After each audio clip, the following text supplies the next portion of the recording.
राजकुमारी वसुंधरा की वीरता की कहानी। बहुत समय पहले की बात है। हरियाली से भरे हुए एक छोटे से राज्य में एक वीर और साहसी राजकुमारी रहती थी जिसका नाम वसुंधरा था। वसुंधरा के पिता राजा वीरेंद्र सिंह अपने राज्य के लिए बहुत ही न्यायप्रिय और दयालु शासक थे। एक दिन अचानक एक दुर्जन राक्षस कालासुर ने राज्य पर हमला कर दिया। उसकी विशाल सेना ने गांवों को जलाना और निर्दोष लोगों को हानि पहुंचाना शुरू कर दिया। हमारे राज्य पर कालासुर का हमला बहुत ही विनाशकारी साबित हो रहा है। हमें तुरंत कुछ करना होगा। हाँ महाराज, हमें मित्र राज्यों को संदेश भेजना चाहिए। पिताजी, हमें किसी की सहायता की आवश्यकता नहीं है। यह हमारा राज्य है और हमें ही इसकी रक्षा करनी होगी।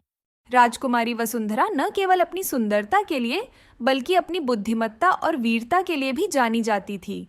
उसने बचपन से ही शस्त्रों का अभ्यास किया था और राज्य की रक्षा के लिए समर्पित थी। राजा वीरेंद्र सिंह ने अपनी सेना को युद्ध के लिए तैयार किया, लेकिन वे जानते थे कि कालासुर की शक्ति बहुत अधिक थी। उन्होंने राज्यसभा में सलाहकारों के साथ बैठक की और निर्णय लिया कि उन्हें किसी अन्य राज्य से सहायता मांगनी चाहिए। लेकिन राजकुमारी वसुंधरा ने इस विचार का विरोध किया।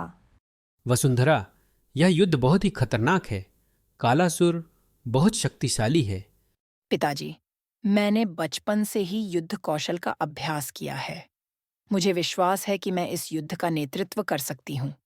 हमें बस हमारी सेना को एकजुट करना होगा और रणनीति बनानी होगी। ठीक है बेटी, तुम्हारे साहस और निष्ठा पर मुझे पूरा विश्वास है।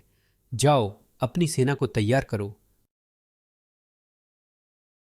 राजा वीरेंद्र सिंह ने अपनी बेटी की वीरता और साहस को देखकर उसे अनुमति दी। वसुंधरा ने अपनी सेना को एकत्रित किया और कालासुर की सेना का मुकाबला करने के लिए निकल पड़ी। सैनिकों, आज हमें अपने राज्य की रक्षा करनी है। हमारी वीरता और साहस ही हमारी शक्ति है। याद रखें, हम किसी भी हाल में पीछे नहीं हटेंगे। जय वसुंधरा, जय महाराज। जय वसुंधरा, जय महाराज। उसने युद्ध के मैदान में अपनी तलवार से दुश्मनों का सामना किया और अपनी अद्वितीय रणनीति से उन्हें परास्त किया। वसुंधरा की नेतृत्व क्षमता और युद्ध कौशल ने सभी सैनिकों को प्रेरित किया और वे पूरी निष्ठा से युद्ध में जुट गए। युद्ध के दौरान वसुंधरा ने अपनी बुद्धिमत्ता का परिचय दिया। उसने दुश्मनों की कमजोरियों का पता लगाकर उनकी चालों को विफल किया। राज्य में उत्सव मनाया गया। राजा वीरेंद्र सिंह ने अपनी बेटी को राज्य की महानतम योद्धा घोषित किया और उसकी वीरता की कहानियों को राज्य भर में फैलाया।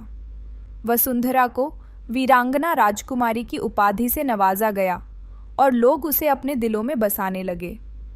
राजकुमारी वसुंधरा ने न केवल अपने राज्य की रक्षा की, बल्कि अपने साहस और बुद्धिमत्ता से यह साबित कर दिया कि सच्ची वीरता और निष्ठा के सामने कोई भी शक्ति टिक नहीं सकती। उसकी कहानियाँ आज भी लोगों के दिलों में जीवित हैं और उसकी वीरता को सदैव याद किया जाएगा।